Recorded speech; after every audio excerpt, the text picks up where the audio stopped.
c'est quand même la énième fois que le maire, à chaque fois qu'il parle du personnel de la mairie, à la limite, on ne sait plus à quel fin se vouer, on ne sait plus sur quel chiffre s'arrêter. Dans un premier temps, il nous a parlé de 300 agents.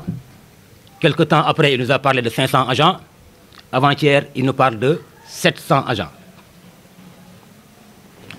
Si, en tant que maire, il ne peut pas avoir la situation réelle du personnel de la mairie, parce qu'il faut savoir qu'est-ce que c'est que d'abord un agent, à ne pas confondre avec les prestataires. Un agent de la mairie, c'est quelqu'un qui est bénéficiaire soit d'une décision d'engagement, soit d'un contrat à durée déterminée, soit d'un contrat à durée indéterminée. Ces agents-là sont au nombre de 203 agents, en tout cas jusqu'au jour du 14 février 2022, jour du départ d'Abdoulaye Baldé de la mairie de Ziguinchor. La mairie de Ziguinchor était à 203 agents permanents. 203 agents permanents. Même si on y ajoutait les agents non permanents, on ne serait pas à 700. Parce que pour les prestataires, il y en avait 142. 142 plus 203, on n'est même pas à 345. Pour les femmes de ménage, c'est des femmes qui sont engagées tous les 2 mois. Parce que ce qui se faisait, la mairie lançait un marché qui coûtait à peu près 23 à 24 millions. On recrute une entreprise qui vient, qui recrute des femmes pour faire le ménage. À un moment donné, les services financiers nous avaient dit qu'il y avait une possibilité d'engager beaucoup plus de personnes et de faire des économies. C'est en gérant ce service-là en régie. Quand on gère en régie, on introduit une demande d'autorisation au niveau de la direction des marchés publics. On a introduit une autorisation au niveau de la direction des marchés publics pour gérer cette affaire-là en régie. On a eu l'autorisation et c'est la mairie elle-même qui recrutait les femmes, qui les payait directement et on est passé à la moitié de l'enveloppe. Au lieu de payer 20 millions à une entreprise, on dépassait moins de 10 millions pour payer toutes les femmes qui faisaient le ménage dans la mairie. Et ces femmes-là, c'était maximum une centaine. Donc si on prend les 203, plus 143, plus 100, on est à peu près vers 400 personnes qui interviennent à la mairie, dont 203 agents permanents. On ne peut pas dire aux Ziguinchorois qu'il y a 700 agents à Ziguinchor. Ce n'est pas exact. C'est-à-dire qu'il faut avoir quelquefois l'honnêteté de dire les choses telles qu'elles sont. Les Wolofs disent souvent, il ne faut pas qu'on puisse nous introduire dans la tête des Ziguinchorois ou dans la tête des gens qu'il faut forcément dire du mal des autres pour se faire voir comme celui qui est bon. Ce n'est pas une bonne posture, ce n'est pas une posture responsable. Et l'autre élément, il veut faire croire aux gens que c'est parce qu'il a fait des réajustements dans le budget, que c'est parce qu'il a renvoyé des travailleurs. Je rappelle qu'il n'a renvoyé aucun travailleur, parce que les 203 agents permanents sont encore là. Les contractuels, les prestataires, ils avaient un contrat de 1 an. Leur contrat est arrivé à terme. Alors, en octobre, leur contrat est arrivé à terme. Libre à lui de renouveler ou de ne pas renouveler. Il n'a pas renouvelé. Ça, ce n'est pas une exclusion. Ce n'est pas un renvoi. Ce sont les contrats qui sont arrivés à terme. Il les a remerciés. Donc, il veut faire croire aux gens que c'est parce qu'il a renvoyé des gens qu'il a fait des réajustements dans le budget pour avoir un budget de fonctionnement de je ne sais pas, 80%, un budget d'investissement de 80% et un budget de fonctionnement de 40%. Il a 60-40%. Déjà, les 5 milliards de budget, on en parle. Il ne faut pas qu'on fasse croire aux gens que c'est cette nouvelle équipe qui est venue, qui a abattu un travail colossal, qui a amené le budget à 5 milliards. C'est faux. C'est archi faux.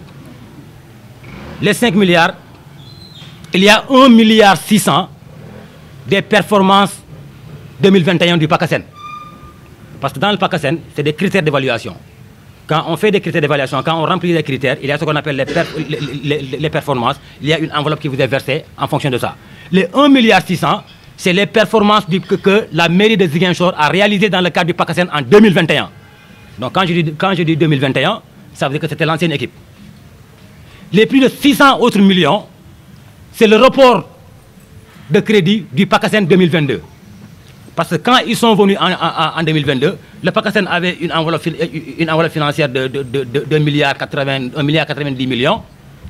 Ils ont décidé, il y avait les projets qui étaient déjà établis, il y avait les marchés, tout était fait, les études qui étaient faites. Il y avait, vous vous rappelez, le maire Abdoulaye Baldé a beaucoup parlé de Zik Citizen 2 devant la presse. Il a beaucoup parlé des autres projets, de Zik Riviera, de la maison des jeunes de Camp Saoudi. Tout ça, c'était dans le cadre de PACASEN. Et puis des infrastructures routières qui allaient être construites. Quand ils sont venus, ils ont pris la décision qu'eux, ils vont réorienter ces projets-là vers d'autres projets. Ils ont le droit. Mais le temps ne leur a pas permis de consommer les crédits.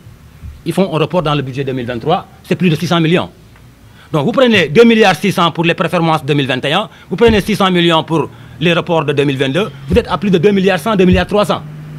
Qu'est-ce qui reste des 5 milliards? Qu'est-ce qui reste des 5 milliards?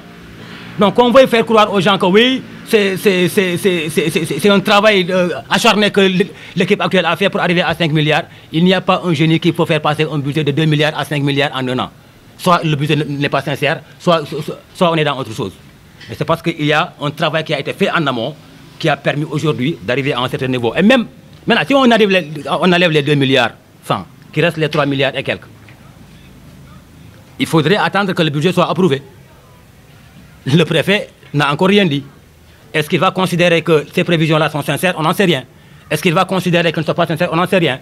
Mais au lieu de se targuer, je pense qu'en fait, il y a aujourd'hui cette obligation morale, ne serait-ce que morale, de dire la vérité aux Ziguinchorois, de dire la vérité à ses administrés et d'avoir le courage de venir affronter les Ziguinchorois, de leur parler et non pas de rester à Dakar à chaque petit problème et prendre un point de presse à 450 km pour parler de Ziguinchor. On ne nous a pas élus pour ça. Et je l'ai dit tout à l'heure, cette décision de louer un immeuble, négocier avec le bailleur, résilier ce contrat-là et puis prendre l'immeuble et le donner à la mairie pour la gestion. C'est là, au contraire, une porte ouverte pour faire de la politique à travers l'immeuble. C'est là une porte ouverte pour faire de la politique à travers l'immeuble. Nous, on a eu la chance. Ça, on peut se le talguer partout. Les étudiants qui logeaient dans ces immeubles-là, Abdoulaye Baldé n'en connaît personne. Et l'idée de comment une mairie peut gérer un immeuble mis à la disposition des étudiants, c'est une porte ouverte à la politique. Ils vont donner l'immeuble aux jeunes de Pastef. Khairoun.